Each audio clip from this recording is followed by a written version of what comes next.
To today's webinar, What Not to Do When Hiring an Inside Sales Agent with MAPS Coach Anna Krueger.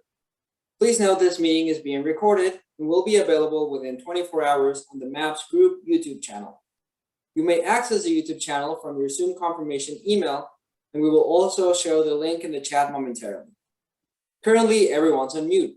We do value group participation, so we ask that if you have any questions for your coach, please type them into the chat box below and they will be addressed throughout the webinar.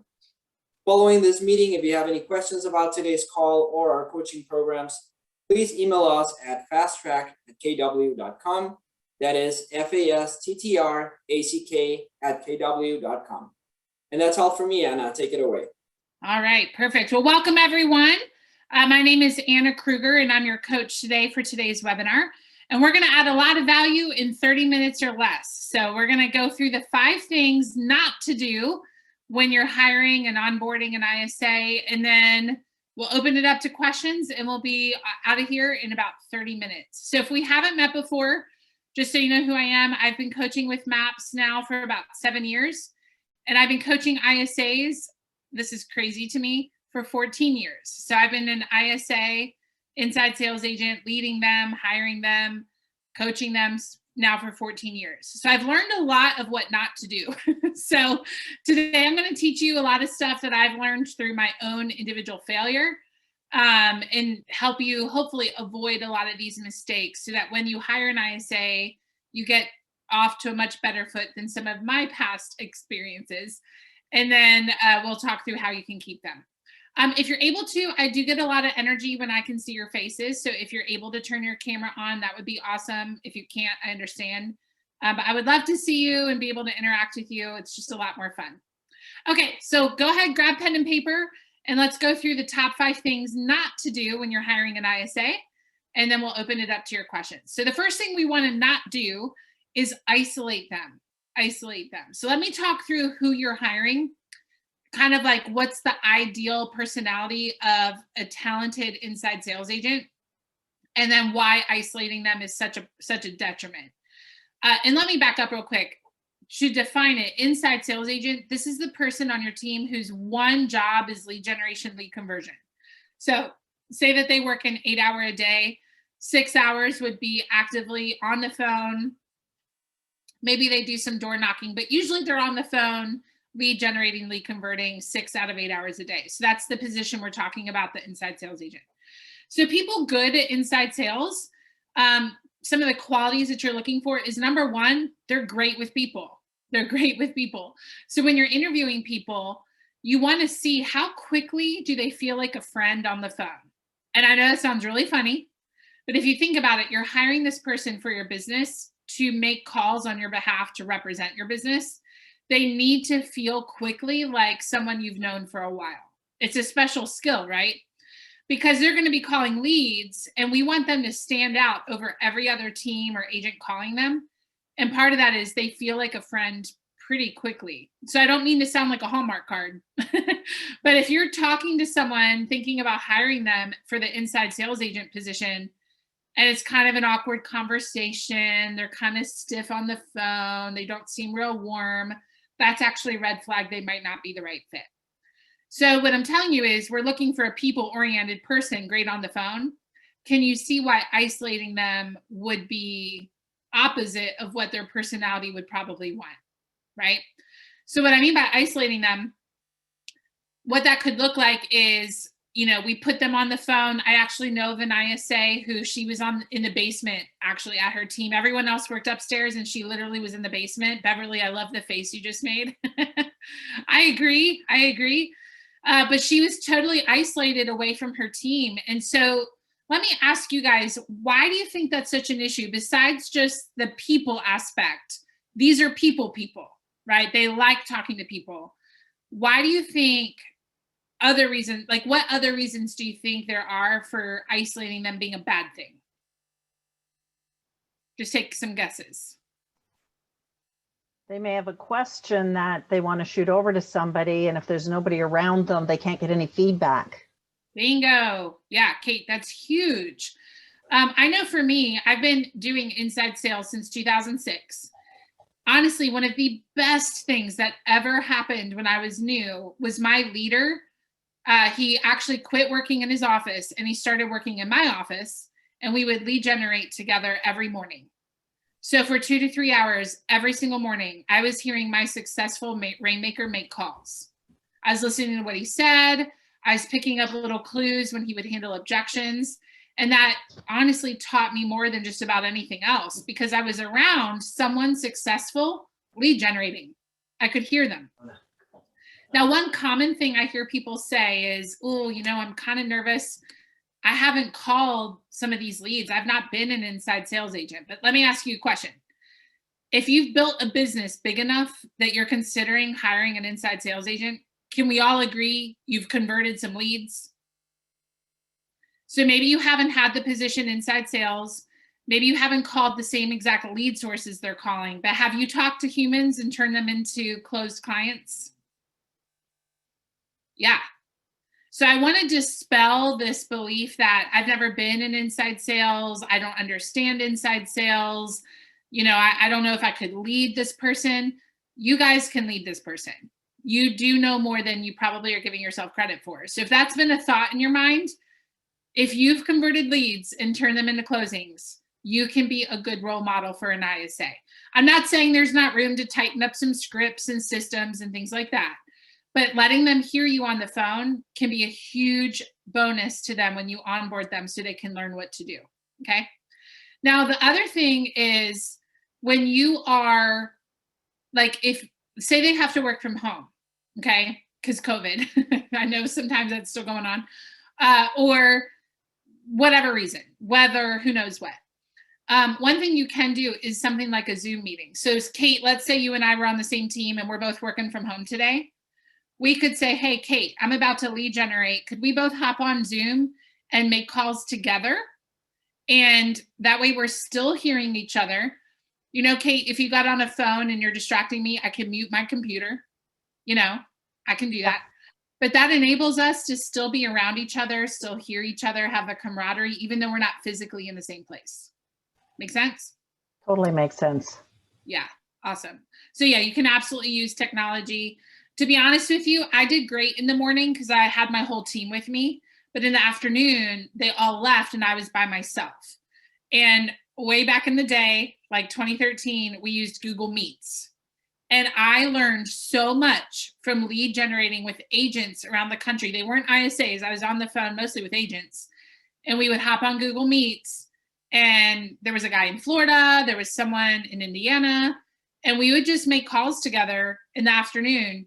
That boosted my morale immensely. And I got to hear, what are other people doing outside of our team? So it expanded my knowledge. It expanded my scripting. Okay. So number one, don't isolate them. Don't isolate them. That's one way to lose a talented ISA. Okay, number two, the next thing that you don't want to do is not train them. Not train them. So I hear people say, I just want to get them on the phone right away. That's it. Like numbers, just get them on the phone. They'll figure it out as they go. And what we have found is usually if you give them some sort of boot camp training before they get on the phone, and it doesn't have to be long, it could be a day or two, it could be a week, but train them so that when they get on the phone, they have some confidence about what they're doing. Okay. Write this down. Success breeds success. Success breeds success. So you need to give them some sort of training that will help them have success on the phone. So I am not a fan of day one, they're on the phone. I do think pretty quickly get them on the phone because they do have to get their feet wet and start experiencing this at some point. But do give them some training before they start making those phone calls, okay? I think a lot of you know this. If you don't know this, we do have a training program for inside sales agents. It's called Mastering Inside Sales. And in the very first class, I give them a buyer sheet and a seller sheet. And I tell them, if someone picks up the phone and they're a buyer, just read the buyer sheet. And you'll have a really good chance at being successful. If they're a seller, read the seller sheet. Good chance of being successful. So there are resources out there to help you. If you need help with the training, just go to masteringinsidesales.com. But either train them through that program, train them yourself, but make sure that they have training. So number one, don't isolate them. Number two, don't not train them. Make sure that you've trained them before they start making those calls. The third thing that we don't want to do is give them about 12 scripts on day one. So let me ask you guys, how many hours does it take to get to mastery? I'm sure you've heard this before. 10,000. 10,000. Yep. So if we give them a buyer script, a sign call script, a web lead script, as an expired script, can you see how pretty quickly we've now taken that 10,000 hours to get to mastery and we've upped it to about 50 because we gave them 5 different scripts? So one thing I hear from a lot of ISAs, I have a Facebook group that has about 5,500 ISAs in there. So they message me all the time. I think it's because I'm like the internet person that they don't know. So they like confess stuff to me. And a very, very, very common thing I hear is, oh my gosh, my Rainmaker gave me 12 scripts on day one. And I'll say, well, how are you using them? And they're like, I don't, it's overwhelming. I'm not using them. It's like too much. I have 4 FSBO scripts. I have 2 web lead scripts. So I'm a huge fan of having a buyer script and a seller script, and that's it. Because I think we can all agree, everyone that they talk to is either a buyer or is a seller, right? No matter how they showed up, whether it was an internet lead, a sign call, an open house, they're either a buyer or they are a seller. So I would encourage you simplify things. Don't give them 12 scripts day one. Give them a buyer script, give them a seller script. And now they might open the call a little differently and say, I saw you were on our website, or I saw that you were at the open house. But other than that, it should be 1 basic buyer script, 1 basic seller script. Okay. Now, if you're like, Anna, we've had 12 scripts on our team for the last 20 years. I don't see changing that. I would encourage you to think differently, but here's what you can do. If you feel very bent on, I want them to have, these 20 scripts that we've got, give them 1 at a time. Give them 1 at a time. So Beverly, if you're on my team and I want to give you 20 scripts at some point over time, I would say, hey, Beverly, here's 1 script. I want you to work on memorizing it. I want you to role play it. And when you can show me that you can do this script without having to read it word for word and you sound pretty good, that's what will allow me to give you the next one. And what that does is it motivates them to practice because they want the next script. And it also makes sure they're not getting 12 all at once. See what I'm saying? And again, and I'm not pushing Mastering Inside Sales. I just want you to know we have resources for you. In class 1, I give them the buyer script, the seller script. So we keep it real simple. And we tell them that this should work for everyone because they're either a buyer or a seller. Okay. So just know there are resources out there for you. So number 1, don't isolate them. Number 2, make sure that you are training them. Number 3, don't give them a whole bunch of scripts all at once. Give them 1 at a time. Keep it simple. We have 2 things left and then I'll open it up to questions. All right. The 4th thing that we don't want to do, and this is actually one of the biggest things. This is one of the biggest things that you will lose a talented ISA over is make sure you do not give them feedback. So what I mean is, let's say I set an appointment for Daniel. If Daniel never tells me what happened to that appointment, I'm eventually going to be out of here. And here's why. Is a talented ISA, think of them like a rainmaker. Honestly, a lot of them think and act a lot like the business owner. Because if you think about it, we're hiring people to go out and hunt for business. That's a lot like a rainmaker, right? So I want all of you to consider, if you were setting appointments for someone, but you never got feedback, how long could you do that before you felt burnt out? How long could you do that before you felt like, does my job even matter? Like, I'm on the phone making these calls all the time and I don't even know what's happening. And what happens, and I'm just shooting really straight with you guys, they get bitter. They really do. And they get frustrated because they have no way of knowing how much income to expect. They have no way of knowing what they need to script. So let's say that I set an appointment, there for Daniel. And Daniel comes to me and says, hey, Anna, that appointment you set for me, George, he showed up today. Just so you know, he did show up today and he signed. Nice job. That puts wins in my sales, and I'm a results-oriented person. So I just heard a result that gives me energy, right? And then maybe tomorrow Daniel comes to me and says, hey, Anna, Sally that you set up for me, she showed up. She did not sign. And it's because she actually just had a bankruptcy last year. Well, in one, I now heard the result. That feeds my energy. But that trains me of like, oh yeah, Anna, make sure I'm qualifying them, because I set someone up for Daniel that wasn't qualified. So can you see how it helps the agent to give your ISA feedback on the appointments? Because the feedback you give us tells us what we're doing well and then what we need to improve upon, right? On our team, we actually discovered I was not good at asking, are you interviewing other agents? Because a lot of times I would get feedback that they either canceled because they already signed with someone, or they showed up and said, well, I have 2 more interviews this week and then I'll decide. Well, thankfully the agents were giving me feedback on these appointments, and that told me, ooh, I need to start asking people, are you interviewing anyone else to be your agent? We started practicing that and our conversion rates went up. So it helps you as well to give your ISA feedback. But again, you're hiring someone who's very results oriented, at least if they're the right person for this job. They are a results oriented person all day long. So if you don't tell them the results of the appointments, just know there's a time limit for how long they'll stay on their team. And I honestly support them. I would not say this if we were on an ISA training. I'm talking to y'all as the leader, okay? But honestly, if I knew of ISAs that were not getting feedback from their team, I would go to that rainmaker immediately and say, we got to fix this because they're going to walk. And if I was the ISA, I would understand it's in my best interest to get this fixed or leave, because I don't know how to achieve my goals if I'm not ever getting feedback. That's how big of a deal it is. Does that make sense to everyone? Yeah, because here's the thing, ISAs get paid for closings. So if all I know is I set an appointment, but then I don't know, did they show, sign, or close?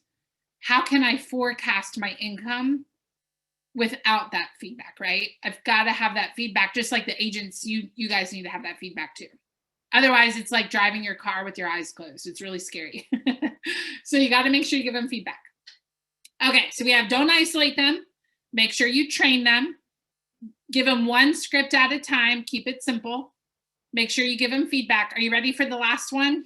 And this is the number one thing. I actually polled my Facebook group with over 5,500 inside sales agents.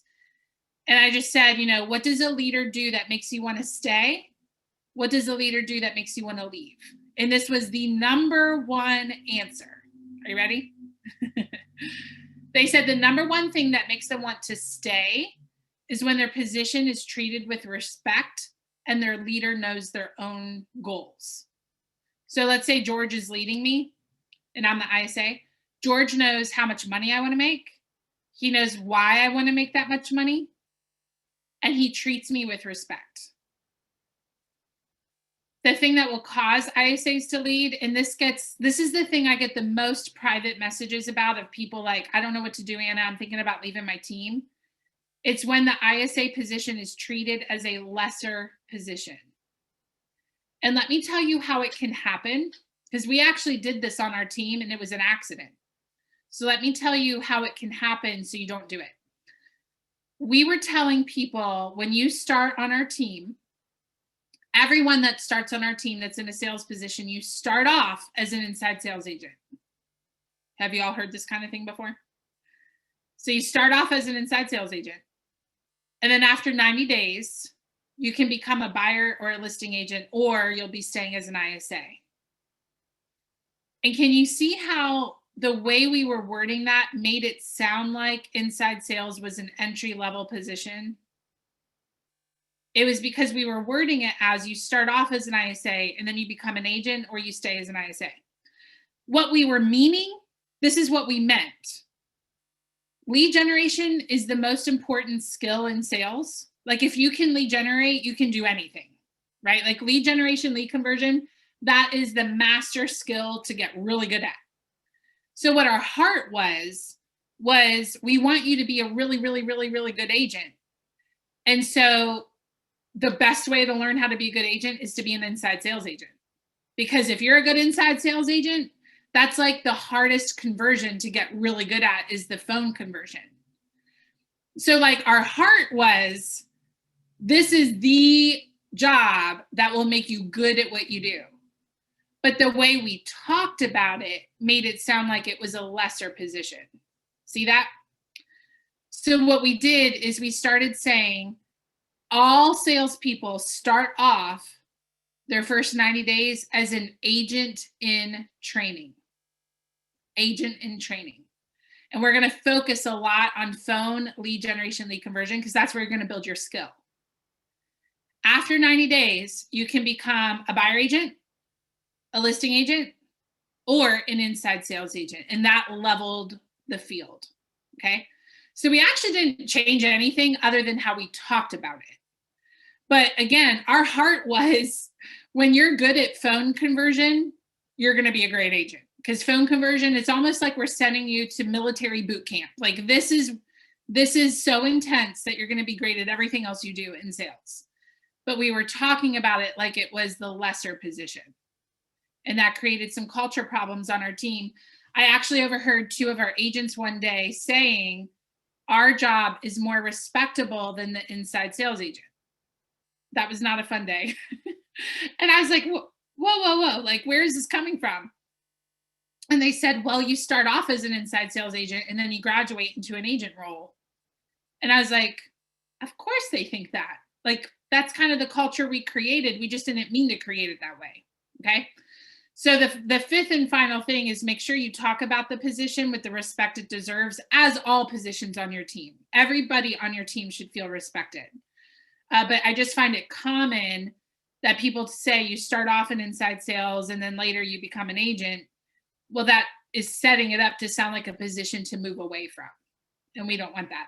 There's a lot of ISAs I know that have done this 5+ years. They make 6 figures or more. They never want to be an agent. And they're all on teams that highly respect the inside sales agent role. And the thing is, what they like is they get to do real estate. They get to have unlimited earning potential. And I'll be honest with you, I would never want to be an agent because I don't want to be writing an offer on Sunday afternoon. You know, as an inside sales agent, what draws me is I really work like 8 to 5, Monday through Friday. I might have a call night here or there, but generally speaking, I work normal work hours, but I get to be in real estate and have unlimited earning potential. So they're attracted to that. And so we honestly want to find people that love the idea of staying in this position as long as they want. And a lot of them will, but a lot of it's going to be determined on how you talk about the role. Okay.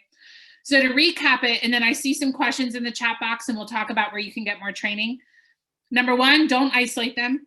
Number 2, don't put them on the phone without any training whatsoever. Number 3, give them just one script at a time. Number 4, make sure you give them feedback. And number 5, make sure you respect the position. Because really it's a rainmaking position. This is a position that when you have the right person, your business is going to grow significantly. It's the first domino in your business. Gary Keller says that lead generation, lead conversion is actually the hardest talent to replace yourself with. And it's the most business critical. I am not saying other positions are not important. Please know that. But can we all agree that if you don't have solid lead generation, you don't need the other positions, right? So we need operations. I have huge respect for operations roles. I love people in operations. They make me feel so much better. But we don't need operations if we don't have lead gen, right? So this is a position you got to get right because it's going to feed everything else in your business. So I see a question here from Melissa. Do you talk about in your program how to pay an ISA? I don't touch that with a 10-foot pole in the class for ISAs because I don't want to cause a war. But I do talk about it in the class, how to hire, train, and retain inside sales agents. So we have a 5-week program for people looking to hire and train and keep ISAs.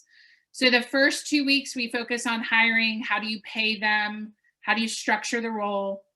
Then we move into how do you train them and culturally keep them on your team. So 2 out of the 5 classes are about hiring, and then 3 of the 5 classes are about keeping them after you've hired them, okay? So in that class, yeah, we talk about pay, we talk about licensed status or unlicensed, we talk about all the stuff. In the class for the agents or inside sales agents, I don't talk at all about pay. The only thing I mention is I'll say some of you get bonus and some of you get commission. And both are great. And I don't talk about anything else. I'm not looking to start any wars, you guys. I'm not talking about that on a call with a bunch of ISAs. Are you kidding me? Okay. How much success do virtual ISAs have in your experience? Whew, that's a loaded question. So I'll just put it like this. I used to be a virtual ISA. That surprises a lot of people. I used to work in South Carolina for a team in Virginia. I hated it because I wasn't around my team. I wasn't hearing their success stories, and I wanted to quit. And I'm not a quitter. And the other thing is, a lot of virtual ISAs, depending on where they are, you're going to run into like licensure issues. Are they allowed to make calls on your behalf? So I will be honest, in every single class I've taught, the how to hire, train, and retain ISAs class, we've taught it now maybe 7 times. I'll ask, do any of you have a virtual ISA company you recommend? Because I need a good one to refer people to. And I have yet to have one person tell me they have a good experience. Usually what they say is it worked for a little while I was working on hiring my long-term person. So kind of like a temporary situation because I just need somebody right now because I have too many leads and I need help. But it was a temporary situation while they hired someone. Every now and then, you'll meet a virtual ISA that is an absolute rock star. But I'll tell you, that is a rare unicorn. It's not a common, repeatable system from what I have found. I wish I could tell you it was. But I've asked, I've experienced, I've been one, and I hold firm to local is best. Local is best. Okay. How do you train an ISA to understand the process for buyers, sellers, and agents if they have no knowledge? Scott, honestly, and by the way, we go really in depth in this in the class, how to hire, train, and retain ISAs. So just know we go over all this. We spend like a whole hour on that type of stuff in that class. But the short answer would be call them as if they're a buyer and tell them, like, use your own house or your parents' house or something. Like, pick an address that means something to you and pretend that you're a seller. And then later we'll pretend you're a buyer and call them, qualify them the way that you want them to, and then give them an appointment. That's even better than having them shadow. So say I just hired Kate. I would say, hey, Kate, I'm going to call you, pretend you're a seller, use the house that you live in so it feels really realistic. I'm going to qualify you. We're going to set an appointment so I can show you what to do. And then I'm actually going to do an appointment with Kate. And the rule is the whole time she's a seller and the whole time I'm an agent, we don't work together. She's not interrupting me to ask questions. I want her to experience being a seller just like our actual sellers would. And then when we're done, then she can ask all the questions. I have found that to be really helpful. Usually they're like, oh, I get it now. When they shadowed us, it helped, but we didn't get the, oh, I get it now. So you want to have them experience it. So I see the class, Jenny, the next class is offered in March, so next month. All classes are recorded, so you can, if you're for whatever reason on vacation that week, you can watch it. They are recorded. And it's a 5-week class. It's $199. And I'll show you where to find it real quick. If we look here, I'm going to put it into the chat box for you, actually. This is the MAPS group page. You'll see all the classes. The two that I offer are the one for the leader, which is called How to Hire, Train, and Retain ISAs. I'll show it to you. That is right here, the third line down. It starts March 17th. The other class I teach is right beside it, Mastering Inside Sales. That class is a 6-month program. And basically, I teach them every single thing that they need to know to be successful. And by the way, about half the class is agents. It's really mastering lead gen. That's really what that class is. It's mastering lead generation. It's mastering lead conversion. And honestly, the class I taught yesterday, I think we had more agents than we had ISAs because it's a lead gen class. But we talk through everything that they need to know to be successful. I give them 4 tracking systems. I give them 19 language patterns. You will still want to hold them accountable because it's a group program. So I'm not calling each person, did you do your homework this week? So your part in that would be hold them accountable, but that's there so I can train them and take that off you. Make your life a lot easier, okay? So check out that MAPS, that group page, and that's gonna help you know how to find those 2 classes. Any questions? All right. All right, guys. Well, thanks for hanging out with me on today's webinar. And hopefully I'll see you in class in March. The one for the ISAs just started 2 weeks ago. So if you have an ISA that you want to get trained, you can still have them sign up through the end of March and then the class closes and they're recorded. So say you sign up today for Mastering Inside Sales, you'll have 2 on-demand sessions already sitting there waiting for you. And then the How to Hire, Train, and Retain class starts in March. Sound good? All right, guys. Oh, how many days a week is the class? It's 1 day a week for an hour. Yeah, and the Mastering Inside Sales, we usually meet 3 weeks a month because Katie, what we found is when we did 4 weeks a month, I give them so much content that they're like overwhelmed. So we give them a week off every month with the instruction of practice, practice, practice, because we're going to start loading more on next week. And what we have found is they retain more now that we give them a week off every month. They're actually doing better than when we taught every single week. The How to Hire, Train, and Retain class is 5 weeks in a row. Actually, the next launch, we have 1 week off because of a schedule conflict. So we'll have 5 classes in 6 weeks because we'll have 1 week where we're off, okay? When you sign up, you'll see all the dates. You'll see every single one in the whole program for both. All right, guys, if you need anything, you can reach out to me. I'll put my email here, mapscoachanna@gmail.com. And hopefully I'll see you either in Mastering Inside Sales. Some of you I know have taken it. I recognize you. Or I'll see you in the How to Hire, Train, and Retain class. And if you're not in either, hopefully today's class was helpful for you. All right, bye, guys. Have a great day.